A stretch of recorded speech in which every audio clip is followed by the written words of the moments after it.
Olá, sou o professor Marcelo. Nós vamos falar hoje a respeito de obstrução de vias aéreas superiores por corpo estranho, conhecido como ováce ou até mesmo como engasgo. Bom, é importante que nós tenhamos em mente a questão da anatomia das vias aéreas superiores, constituída aí pela boca, nariz, faringe e laringe. E uma das situações que podem ocorrer quando nós falamos em obstrução de vias aéreas superiores, quando como rebaixamento do nível de consciência, seria a obstrução pela língua, que nós iríamos realizar manobras específicas quando não há suspeita de trauma, para que a pessoa ela tenha o retorno da oxigenação, a entrada de ar pelas vias aéreas superiores e consiga respirar normalmente. Com a ajuda de alguns equipamentos médicos hospitalares, como a cânula de Guedel, nós também auxiliaríamos esse paciente a respirar melhor sem nenhuma intervenção invasiva. Quando nós falamos em vias aéreas inferiores, praticamente nós temos a parte da traqueia, brônquios e os pulmões, considerando aí uma intercorrência grave quando nós identificamos uma obstrução completa. É importante nós identificarmos também as causas, né, ou as principais causas nas diferentes faixas etárias.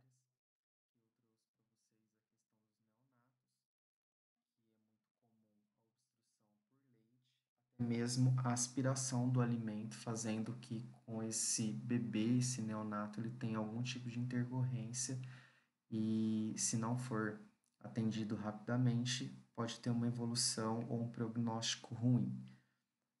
Os bebês já têm uma característica diferente porque eles já começam, né, a se alimentar dependendo do que é oferecido para eles, incluindo alimentos sólidos. Na maior parte das vezes, nós podemos falar a respeito dos pequenos brinquedos, peças de brinquedos, e segundo a Sociedade Brasileira de Pediatria, ela descreve como sendo muito comum a presença de grãos como milho, feijão, em orifícios da via aérea superiores, e isso pode sim descer para vias aéreas inferiores. E aí nós temos que levar em consideração o tamanho da anatomia desse bebê ou dessa criança. No adulto, nós consideramos esse tipo de intercorrência como alimentos sólidos, principalmente as intercorrências são caracterizadas como carne, pedaço de carne dura, que a pessoa não consegue fazer a mastigação adequadamente e acaba tentando fazer a deglutição sem sucesso, onde obstrui totalmente as vias aéreas superiores e inferiores, causando aí uma intercorrência grave, né? Além de também considerarmos, né, observarmos aí no dia a dia de trabalho a presença de alguns objetos como dentaduras ou outros.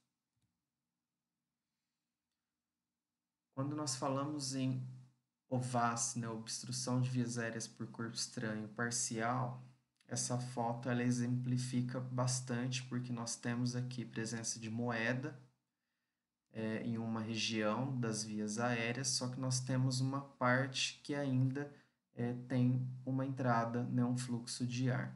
Então, basicamente, esse paciente ele vai apresentar tosse, né, uma tosse fraca, porque ele não tem força tanto de respirar como de expirar, chiado durante a inspiração, ele vai aumentar o nível de esforço respiratório, porque não está conseguindo entrar a quantidade adequada de ar e, consequentemente, oxigenar tecido, o que pode levar aí à cianose corporal, principalmente observadas em face, boca, olhos e também em regiões mais distais dos membros superiores, como o leito ungueal das mãos. Tratamento, basicamente, a gente vai observar o paciente, pedir para que ele tenha calma, incentivar que ele realmente apresente tosse vigorosa para tentar fazer que aquele objeto ou alimento saia do local e monitorar, se possível, a questão do oxigênio. Observar atentamente porque esse paciente ele pode evoluir para uma obstrução grave. É importante, né, nesse momento que nós façamos o contato, né, com o serviço de saúde para que não ocorra a movimentação desse objeto. Quando ocorre a OVAS completa, esse paciente ele tem obstrução total da luz por onde deveria passar o ar e, consequentemente, ele realizar a oxigenação dos tecidos. Esse paciente ele vai ficar um paciente agitado, ele vai ficar incapacitado para tossir, para falar, para gritar. Por quê?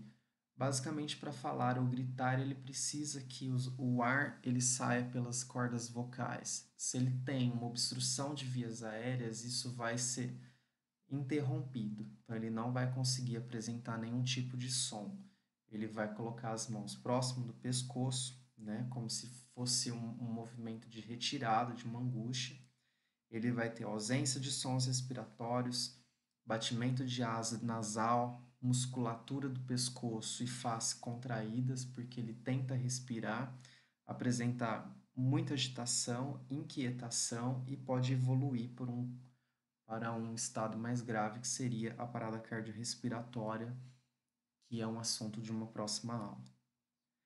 Aqui eu trago uma figura que é um sinal universal de asfixia, de engasgo, né? A pessoa ela leva a mão próxima ao pescoço como uma forma de tentar retirar ou apresentar aonde que ele está com aquela angústia. Trago aqui para vocês que a primeira coisa que nós temos que fazer é chamar ajuda. Em casos emergenciais, nós não conseguimos fazer nada sozinhos. Sempre precisamos de uma ajuda. Então aqui eu coloquei o telefone do 192 porque conforme nós vamos dando a assistência primária e já chamar por ajuda e essa equipe, quando a equipe chega, ela consegue dar o suporte mais adequado dentro de um ambiente que é um pouco mais controlado e dependendo da intercorrência da situação, a central de regulação ela pode ter encaminhado também a unidade de suporte avançado, que vai o médico e, se precisar fazer algum procedimento invasivo, ele vai realizar. Na obstrução total de vias aéreas superiores e inferiores, nós iremos realizar um tipo de manobra que chama Heimlich. Basicamente, a gente gostaria que esse objeto que esteja em algum lugar das vias aéreas ele seja expelido por conta da força que nós iremos fazer na região, né, entre o abdômen e a região torácica, onde há presença de ar e na hora de comprimir esse ar, ele suba e faça com que esse objeto, esse alimento, ele saia do lugar onde ele está obstruindo. No paciente adulto ou em crianças acima de 1 ano, nós precisamos nos posicionar atrás do paciente com os braços na altura da crista ilíaca. É importante que nós façamos, então, um movimento também de segurança para o nosso corpo, né? Então, nós colocamos uma perna para frente, uma perna para trás, para a gente apoiar o nosso próprio corpo, e a perna que está à frente, nós iremos encaixar na perna do paciente para a gente ter um apoio. A gente vai posicionar uma das mãos fechada, com a face do polegar encostada na parede abdominal, entre o apêndice tifoide e a cicatriz umbilical. E com a outra mão que está espalmada sobre essa primeira, né, que está fechada, a gente vai comprimir em movimentos rápidos, direcionado de dentro para cima, em movimento tipo J, com bastante força e tem que ser muito rigoroso. Nós iremos repetir a manobra de desobstrução até o paciente tornar-se não responsivo. tem duas fotos trazendo um exemplo de como nós faríamos. E na criança é importante que a gente esteja na altura, né, da criança e também que a gente tenha cuidado na hora de colocar força. Nós temos a opção também se o paciente ele não consegue ficar em pé, né, ou ele já se apresenta sentado, por exemplo, em um restaurante, nós apoiarmos na altura também desse paciente e fazer as manobras da mesma forma. Quando o paciente ele perde um pouco da consciência, ele não tem força para ficar em pé, nós podemos também fazer as manobras de Heimlich com o paciente deitado, né? Dessa forma, nós precisamos estar sentados de frente para a vítima, sobre a bacia ou as pernas do paciente, posicionar as mãos abertas, como aqui na foto está demonstrando. Nós vamos fazer uma pressão forte para dentro e para cima, né, utilizando o peso do corpo para que a gente consiga ter uma maior estabilização e repetir quantas vezes forem necessárias até a desobstrução total dessas vias aéreas. E quando nós estamos sozinhos, né, e acontece algum tipo de obstrução, temos que considerar que é um procedimento que deve ser feito de maneira rápida, porém o nível de gravidade também ele aumenta, porque nós dependemos de nós mesmos. Basicamente, nós iremos fazer o mesmo procedimento como se estivesse fazendo em uma outra pessoa, mas iremos colocar as mãos no nosso corpo ou também apoiar em algum objeto, como uma cadeira, e tentar fazer força bem vigorosa para poder expelir esse objeto que está tampando, né, obstruindo o canal para a gente poder respirar. Pacientes obesos e gestantes, nós também podemos realizar a manobra de Heimlich, porém, ao invés da região abdominal, nós iremos fazer no terço médio do externo, né, do osso externo, e realizar os mesmos movimentos. Em bebês, as manobras já modificam por conta do tamanho e por conta do tipo de anatomia. Então, nós iremos segurar o bebê em concha com a palma da mão, que seria aqui a foto do passo 2. Deitar o bebê de costa no antebraço, um plano, né, inferior ao tórax, então nós iremos colocar ele um pouco inclinado. Nós iremos verificar se não tem presença de alimento ou um objeto que nós conseguimos já realizar a retirada. E aí a gente tem que ter atenção para não introduzir mais esse objeto ou alimento para dentro da boca do bebê. E não havendo expansão torácica, o bebê ele não está conseguindo respirar, nós iremos virar ele de bruços com a cabeça mais baixa que o tronco, igual o passo 1. Segurar firmemente a cabeça pela mandíbula e com o dedo indicador a gente vai abrir a boca do bebê. Por quê?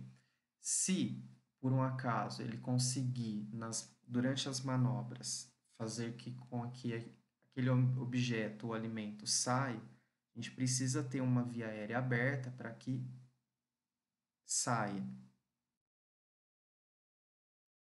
Iremos realizar 5 ciclos repetidos de percussões ou golpes no dorso, né, entre as escápulas na parte posterior do bebê, seguido de 5 compressões torácicas logo abaixo da linha intermamelar, utilizando o dedo anelar e o dedo médio.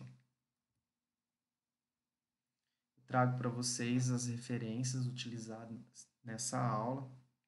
Gostaria de deixar disponível qualquer dúvida que vocês tiverem e agradeço por mais uma videoaula. Até mais!